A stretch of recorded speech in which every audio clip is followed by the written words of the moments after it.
3, 2, 1.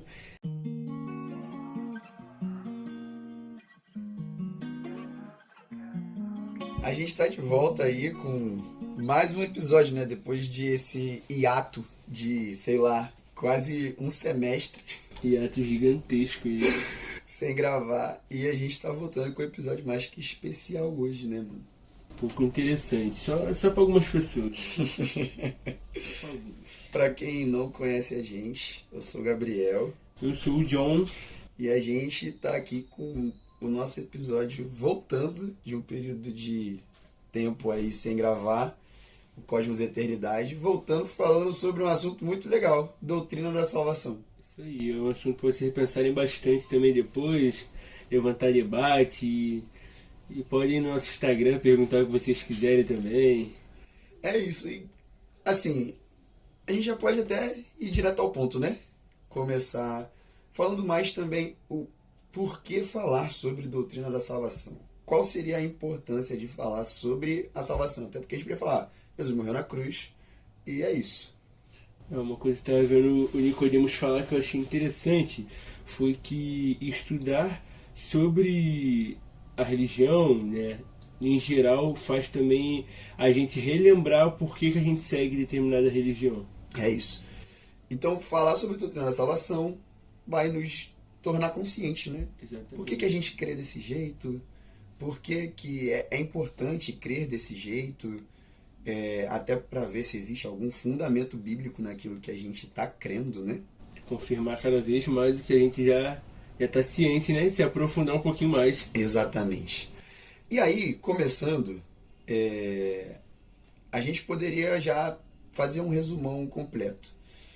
Existe no mundo, basicamente, dois tipos de religiões, de fé. As que são baseadas na lei e nas obras humanas, e a que é baseada na graça. E esse singular Exatamente. não é um acaso. Já dá uma diferençazinha bem grande. Exatamente. O cristianismo em si, ele vai ter a sua base no amor e na graça de Deus, Sim. alcançando o ser humano de um poço de lama e pecado, desde lá do Antigo Testamento. E aí, a gente vê que essa mensagem do Evangelho, Paulo, ele dá uma resumida nela, né? Lá em Romanos, no capítulo 1.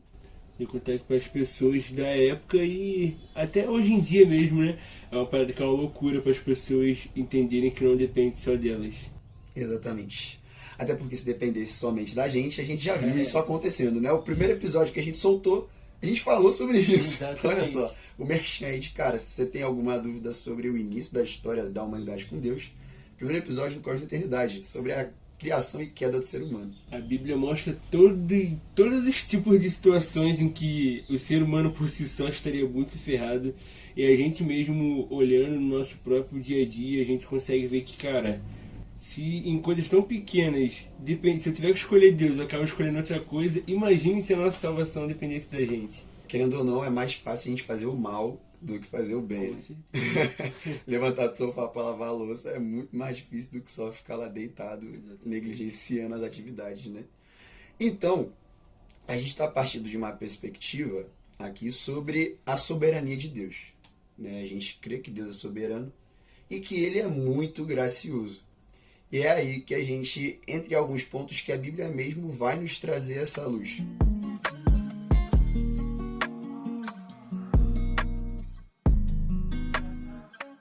Porque eu sei que em mim, isto é, na minha carne, não habita bem algum. E com efeito, o querer está em mim, mas não consigo realizar o bem. A gente vê aí, né, o que Paulo está querendo dizer sobre a natureza humana. Né? Basicamente ele está dizendo, cara, eu quero fazer o bem, mas a minha carne ela grita. Acredito eu que não dá para ser mais claro do que o que está escrito, né? Ele já está deixando, tirando qualquer dúvida. A gente por si só, a gente não consegue fazer o bem, cara. Exatamente. E a partir daí que a gente meio que institui, né? A gente fala sobre a depravação total. Exato. Né? O ser humano pecou, o ser humano se afastou de Deus. E o ser humano não quer saber de Deus, né? Todos os seres humanos nascem em pecado. Até o que Davi falou, né? Em pecado minha mãe me deu a luz e tal. E tem gente que acha que não, todo mundo nasce bonitinho, nasce lindinho, sem pecado, um santo, mas com o tempo ele vai ficando pecaminoso. Ah, porque a criança é uma folha em branco. De fato, né? Tipo assim, É. ela não tem conhecimento nenhum, mas Exato. a inclinação pra fazer o mal. Já tá ali, mano. É só ver uma criancinha, quando tu vê, pega o brinquedinho dela, começa a gritar, aí os amiguinhos vai pegar o brinquedo, já bate. Então assim, não é que o pecado ainda vai ser colocado nela, não, ela já nasce em pecado. É uma parada dura de se falar, mas é uma verdade, né? O ser humano ele já nasce em pecado. Não, tipo, eu fico imaginando, você pega a força de um homem de 30 anos e bota num bebê, por exemplo, quando a criança, tipo assim, tu tá com um relógio, a criança quer pegar teu relógio, ela ia arrancar teu braço. Já era. Tá Já ligado? era. Então é isso, tipo, o ser humano ele é incapaz de se salvar por ele mesmo, né? A gente não consegue fazer o bem, né? Quando se fala sobre questões espirituais, né? Sejamos francos. Pra fazer o bem é que a gente tem que ter esforço. Pra fazer o mal é só fazer, mano. É só fazer. Fazer o mal, cara, eu acordei. Nossa, tu não quer acordar fazendo bem. Tu já acorda, qualquer coisa, tu faz, já sabe que tá errado. Agora, pra fazer o bem, tu tem, caramba, tem que ter um planejamento. Agora, tipo, é só tu olhar, assim, por exemplo, assunto básico. Falar mal de alguém é muito fácil. Você senta e você pensa no defeito da pessoa, acontece fácil. Agora, fala bem de fulano. Deixa eu Cara, pensar. elogiar um irmão, às vezes dá aquela vergonha. Ai, porque durante a minha criação eu não tive isso. Mas a verdade é uma só. O ser humano, ele é inclinado para o pecado. Exato. Desde o nascimento. Exatamente. E aí existe um outro texto, um pouco mais para frente, que se encontra lá em Efésios, né? Porque pela graça sois salvos, por meio da fé, isto não vem de vós, é dom de Deus. Não vem das obras para que ninguém se glorie, porque somos feitura sua, criados em Cristo Jesus para as boas obras, as quais Deus preparou para que andássemos nelas. E aqui nos mostra, né, que antes de tudo, Deus, ele, independente, né, daquilo que a gente faça, independente do que a gente viveu, Deus em sua graça nos convida, Deus em sua graça nos presenteia com o dom da salvação, né? Paulo ele deixa claro aí sobre a salvação é um dom, é um presente. Interessante que mostra que se fosse pelas obras, até se mostra a maldade, que se fosse pelas obras, a gente ia começar a se gloriar. Entendeu? Um ia querer sentir melhor e maior do que o outro, porque olha só, eu fiz maior do que tu. Exatamente. Então justamente é por isso que Deus, já sabendo disso, sabendo do nosso coraçãozinho aí bom, né? Por causa disso, ele mostra que é pela fé. Cara, uma vez me perguntaram assim, você não acha que é muita presunção, você não acha que é muita arrogância tu falar que tu foi escolhido por Deus? Eu acho que não, porque na verdade, ter sido escolhido, pra mim pelo menos, é como se Deus estivesse me humilhando, cara. Tipo, olha, você é incapaz de fazer a única coisa que você tinha que fazer pra você, que era se salvar. Mas pra isso, Deus estende. Isso aumenta ainda mais a dimensão do amor de Deus, Sim, né? com certeza. Deus, ele olha pra pessoas que não vão dar nada em troca pra ele, que não podem dar nada em troca pra ele, porque ele já tem tudo. E ele as convida pra salvação. Eu acho que esse é um dos pilares sobre a salvação que também nos dá mais segurança, né? Se a salvação dependesse das nossas obras, infelizmente a gente já teria perdido, né? Por isso que Deus, ele ama o humilde, né? Ele ama o humilde. Porque, assim, o humilde pelo menos é mais realista. Vamos ser sinceros, né? O humilde, ele sabe que, assim, cara, eu vou ficar me gabando de quê? Ligado? Sim. Como tu falou, a única coisa que eu deveria fazer, eu podia fazer nada, mas só de eu conseguir me salvar já tava bom. A única coisa que a gente precisava para ser salvo, a gente não consegue fazer sozinho. Exatamente. E aí a gente dá o nome disso de eleição incondicional, né? Deus, ele não olhava para as pessoas e tipo dizia, fulano é mais bonitinho, fulano é mais inteligente, fulano é mais legal. Não. A gente não tinha nada para oferecer para Deus, mas ele foi lá e em graça, em amor, nos alcançou. Incrível que pareça, isso me lembrou também a história de Davi, né? Quando o profeta vai lá ungir Davi, aí chega os irmãos dele, tudo bravo, não sei o que. Aí, geral achando que era pela aparência, pelos status, por tudo mais. Só que não, Deus mostrou que não tinha nada a ver com isso. Não era com isso que ele se importava. Mas a gente vê a narrativa bíblica toda, desde o início. A gente vai ver isso. Uma pessoa que era a menor ou a mais rejeitada, Sim. Deus vai lá e chama. Exatamente. Aí, tipo assim, tem o cara forte. O cara forte, às vezes, é o vilão. Igual aconteceu com Saul, tá, gente? Tipo, vai lá, Saúl, de boa aparência, tal, não sei o quê, mas no final de tudo só se mostrou incapaz de fazer o que tinha que fazer, porque se elevou no coração, né? Exatamente.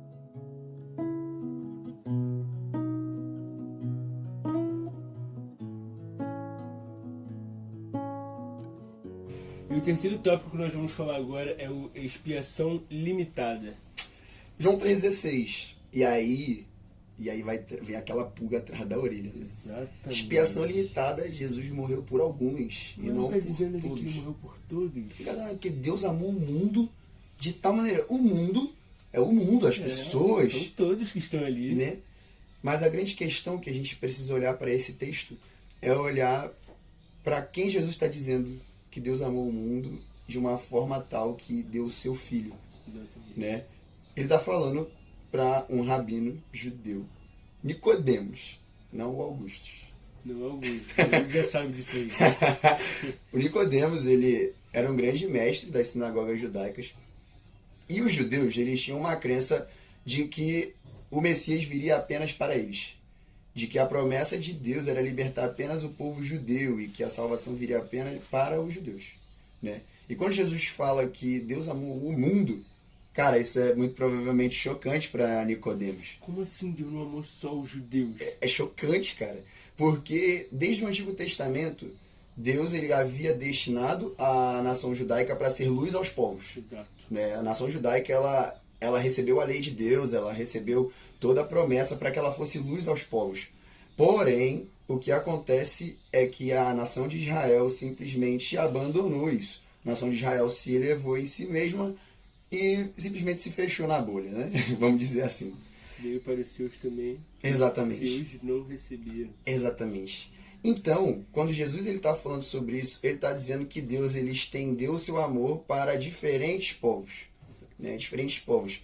E uma das explicações que a gente tem para esse texto é que, sim, Deus ama a todos, mas de uma forma geral. No sentido de a chuva cai para justos e injustos. Sim. As misericórdias do Senhor se renovam a cada manhã. Né? Porque se não se renovasse... O ímpio morreria à noite. Exatamente. Mas a grande questão que entra é que existe um amor especial da parte de Deus para aqueles que são salvos, né? Para aqueles que fazem parte da aliança da graça de Deus. Que já foram separados para isso. Né? Exatamente. Então até mesmo Paulo, quando ele vai falar sobre todos, né, aqueles que permanecem em Cristo, ele está dizendo exatamente sobre aqueles que são participantes da aliança da graça de Deus. O Cordeiro, por exemplo, lá no Antigo Testamento, ele era sacrificado pelos pecados do povo de Deus. Tudo bem que ali ainda estava um pouco mais restrito aos israelitas e aos gentios que vinham congregar no meio de Israel, né? Que tinham alguns que poderiam vir. Mas quando Jesus vem como esse Cordeiro, ele faz exatamente essa função. Mas para aqueles que são participantes da aliança de Deus. Aqueles que foram antes chamados pelo Senhor. Né? E aí, a gente entra num ponto que também é um pouco polêmico. Que é o seguinte, cara, Deus ele me salva por graça, e essa graça de Deus, ela é o Espírito Santo que me convence a me achegar a Deus. Né? A gente normalmente, quando vai fazer treinamento de evangelismo, para deixar a galera mais tranquila, a gente fala, ó, você não tem função de convencer ninguém, porque quem convence é o Espírito Santo. Né?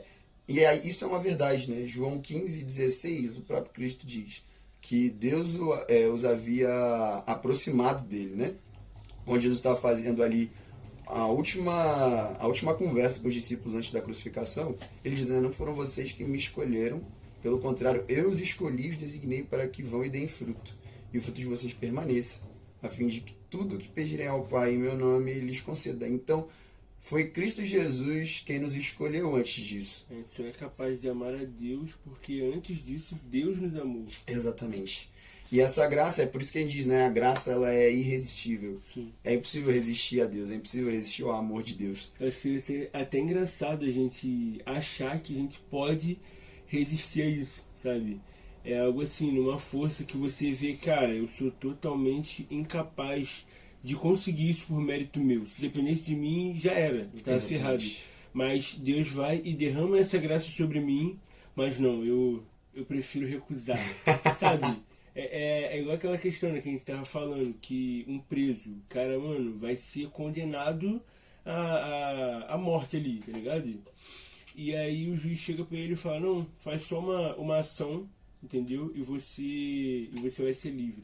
Mano, não tem como aquele cara chegar e ficar normal, entendeu? Não tem como. Exatamente. Geralmente quando a gente vê casos assim, não nesse extremo, né? Mas quando a gente vê casos assim, a gente vê o cara assim, chorando, o cara todo alegre, não sei o que, os caras mudam de vida por causa disso.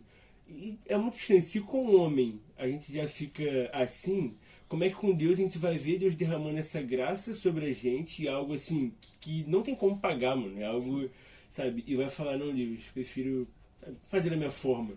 Sabe? Na minha cabeça, sinceramente, não tem lógica. Mano, se a gente já recebe um presente, assim, receber um presente de Natal, ganhar uma camisa nova, a gente já fica, caraca, obrigado, não sei o que. Mano, nós não estávamos destinados somente a uma cadeia. Exato. Tá ligado? Não era, Exatamente. eu vou ficar 30 anos na cadeia e já era. Não era, tá ligado? Era a morte eterna. Nem que fosse eu vou ficar 30 anos no inferno. É para sempre. Tá ligado? Então, assim, acho que a grande realidade é que o Espírito Santo nos convence disso. E é a função que Jesus disse, né? Que o Espírito Santo teria. Ele viria para nos consolar, para nos convencer da verdade, da justiça, do juízo e do pecado. Então, a grande questão que entra é que a graça ela não pode ser resistida porque o Espírito Santo é que nos convence. Uma vez convencidos pelo Espírito Santo de Deus, não tem como voltar. Não tem como voltar atrás, né? E é onde a gente entra no próximo ponto, acerca da doutrina da salvação. Isso aí. E o próximo ponto é perseverança dos santos. Os santos, eles vão perseverar até o fim. Isso aí. Basicamente. Não tem outra conversa, entendeu? Exatamente. Cara, é porque a gente pensa, nossa, como é que vai saber, né, se o fulano foi de fato escolhido ou se ele só foi meio escolhido, entendeu? Como é que a gente vai saber se ele de fato ele está em Cristo ou não? Cara, porque ele vai perseverar até o fim. Claro, né? Não tem como a gente saber, não tem como a gente ditar, mas aqui não se trata somente da gente, né? A gente está olhando assim, olhando pela visão de Deus, né? Que ele não vê fracionado como nós, ele vê o início e o fim. Sim. Então ele já sabe aqueles que vão permanecer nele até o fim. Para Deus isso não é uma dúvida, sabe? Ele não vai, calma aí que eu vou escrever o seu nome aqui e agora eu vou apagar o seu nome aqui. Calma aí que eu vou te dar a graça e agora você vai me devolver a graça. Deus não fica nesse joguinho, sabe? Deus ele simplesmente ele já sabe aqueles que vão permanecer nele até o fim. Isso não é uma dúvida para ele, não é uma surpresa para ele, mas é um fato.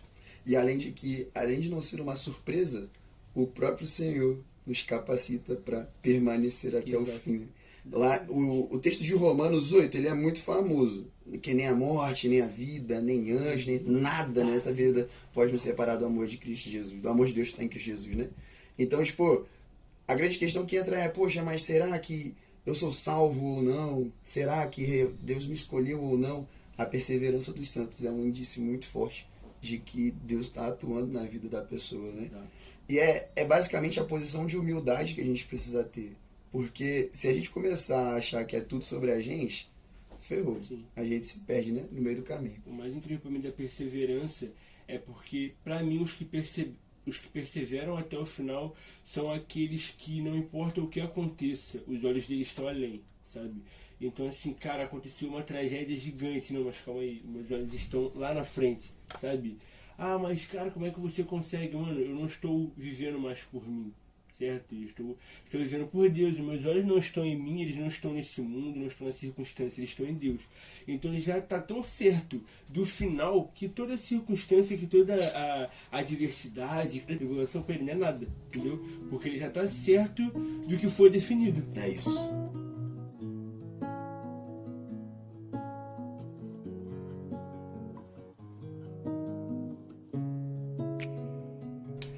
Mas Gabriel, Joel, poxa, assim, não acho que seja correto a gente achar que, fui salvo e agora fico deitadinho no meu sofá porque Deus faz todas as coisas, né? E aí, como é que vocês respondem isso? De fato, não é... Você não vai ser salvo e você vai ficar deitadinho no seu sofá, né? Que a própria palavra diz que a fé, ela, sem obras, ela é morta, né? Então a gente também tem que ter as obras. Mas a gente não vai ter as obras para garantir a salvação. Nossa, eu vou...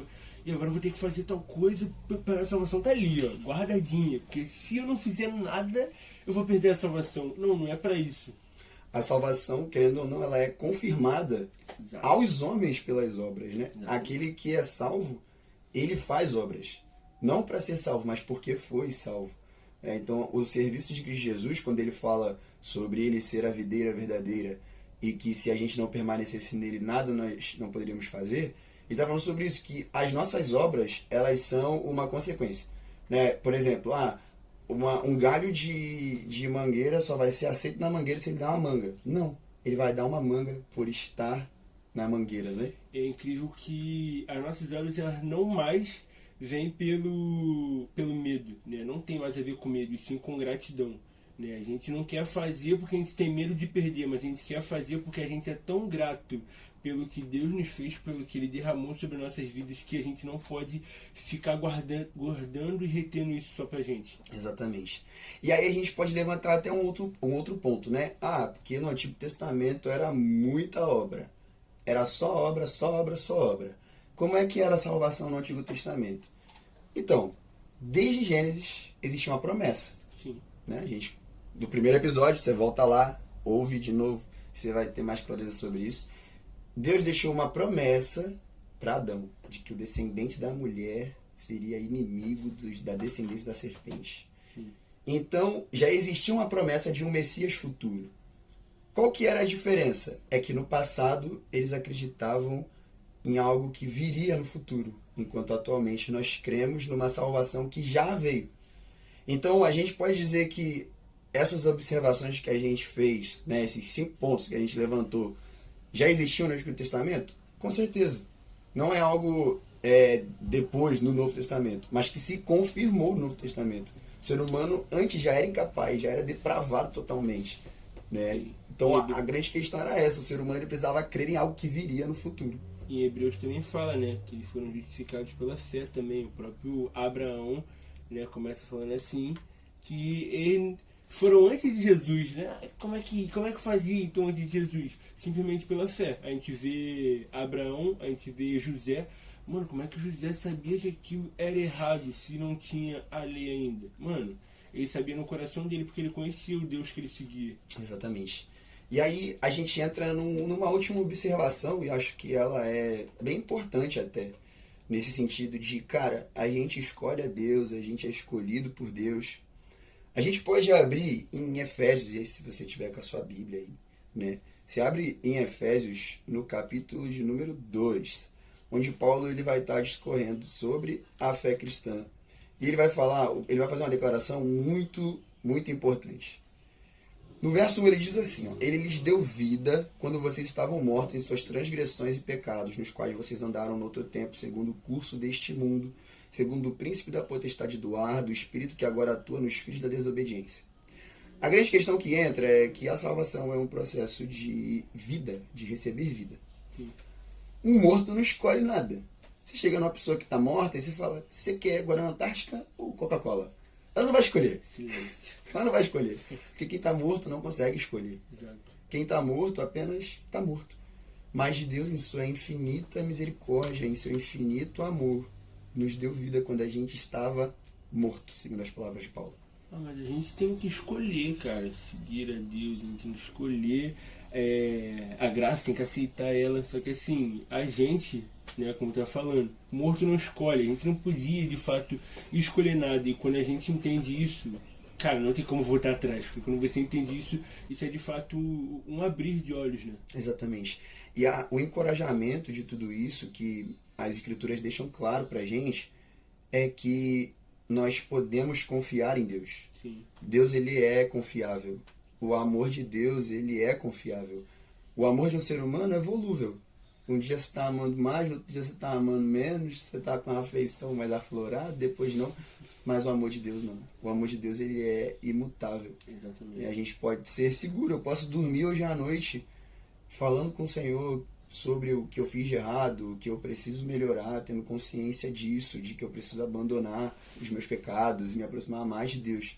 E ainda assim dormir em paz, de que a minha salvação não depende de mim, mas depende do sacrifício de Cristo Jesus. Uma coisa que eu estava pensando é que chega a ser engraçado a gente achar que se fizer algo errado agora, Deus vai deixar de nos amar. quando Deus ele nos amou quando nós éramos inimigos dele, sabe? Então assim, não teria lógica Deus amar a gente quando nós andávamos totalmente contra ele, quando nós o odiávamos assim de certa forma, e agora que a gente está, sabe, no caminho dele, aceitou ele assim, ah não, agora ele pecou, então eu não quero mais saber dele. Não tem lógica, sabe? Se o nível de pecado, antes a gente estava totalmente assim, submerso no pecado. E Deus nos escolheu ainda assim. Deus nos amou ainda assim. Então, quem dirá agora? Como é que eu fazia algo para Deus que me amou tanto assim, quando me escolheu, me amar menos agora? Exatamente. Sei que é um assunto bem gigantesco, né? Ele é um assunto bastante. que se estende muito. Mas, no contexto geral, o assunto sobre a doutrina da salvação, a gente pode resumir nisso. Dependemos de Deus, porque por nós mesmos a gente não conseguiria fazer nada. Sem Deus nós não somos nada.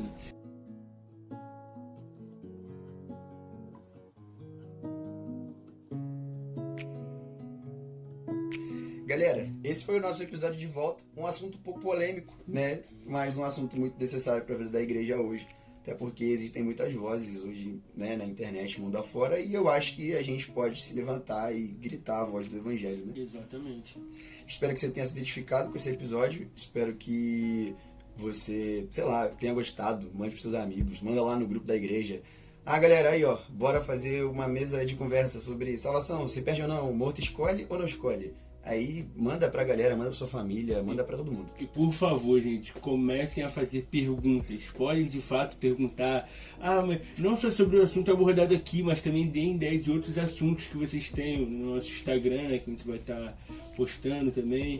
E perguntem pra gente, levantem dúvidas, porque é pra isso que a gente está aqui, sabe? A gente vê que no mundo tem um monte de gente falando um monte de coisa, certo? Então, assim, como o Gabriel falou também, a gente tem que estar sendo boca para levantar a palavra de Deus. É isso, galera. Muito obrigado por você que nos escutou até aqui. Desejo a vocês uma ótima semana, um ótimo dia, uma ótima noite. E Deus abençoe a vida de vocês. Valeu!